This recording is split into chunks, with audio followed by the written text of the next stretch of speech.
This is Concrete Numbers, where construction meets accounting, tax, and business strategy. I'm your host, George Kazarian. If you're ready to scale your construction business and master your finances, this is the podcast for you. Hey everyone, my name is George Kazarian. I'm a CPA, and I've been practicing for over 15 years now. I serve clients primarily in the construction space, and they've been a majority of my clients from day one, and that's where my passion lies. So on today's episode of Concrete Numbers podcast, we're going to talk about the new 1099 NEC threshold that's going to be effective in 2026 under the OBBBA that got passed just a few months ago, and what that means for your business. So simply put, the 1099 NEC threshold increased from $600 to $2,000 effective January 1 of 2026.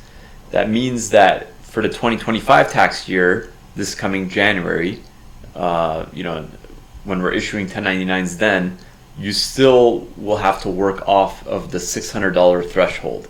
However, for the 2026 tax year, any payments that you make, that new threshold is $2,000. So what does that mean again? So for any vendors, subcontractors, anybody that you make payments to, starting in 2026, over $2,000, you could potentially be on the hook and required to issue them a 1099.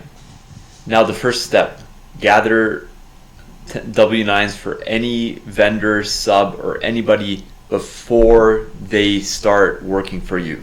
And I say that because I've seen way too many times, more likely than not, that as soon as you're finished working with a sub and it's not some sort of an ongoing relationship, you're going to have a lot of trouble and probably find it impossible to collect a W-9 from them. And it's your responsibility as the business employer, the business owner, whatever role you're in that business, it's the business's responsibility to collect that W-9. Now, the next step, once you gather that W-9, is to see if they are an S-Corporation, a C-Corporation, a sole proprietor, partnership, individual, multi-member LLC, based on the type of, business classification that they are, entity type, you may be on the hook to issue them a 1099. If they are a sole proprietorship, if they are a partnership, if they are a multi-member LLC, you would be potentially on the hook to issue them a 1099 NEC. However, if they are an S-Corp or a C-Corporation, you would not issue them a 1099 NEC.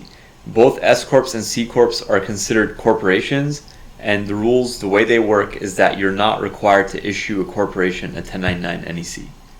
Now, once you've collected the W-9, once you've determined entity type, the next step is to track how you pay them, And that's very important because how you pay them will determine if you need to issue them a 1099 or not. If you pay them by cash, zelle, ACH, anything of that sort, you would potentially be on the hook to issue them a 1099.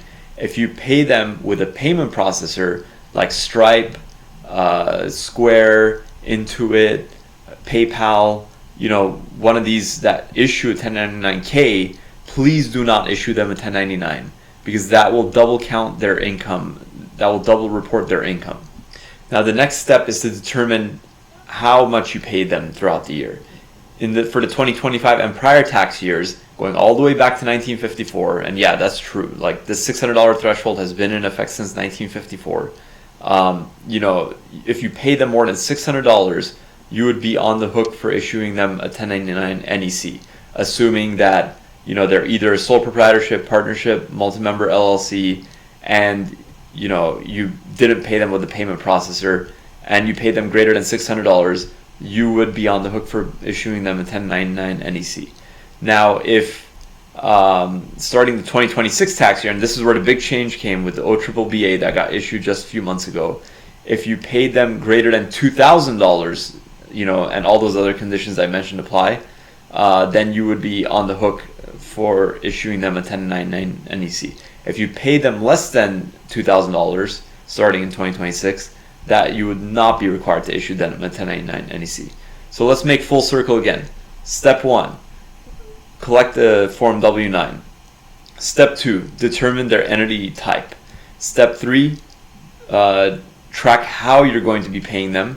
Step 4, track the amount at which you're going to be paying them. And once you get all these factors together, you can determine who needs to be issued a 1099 NEC and who does not.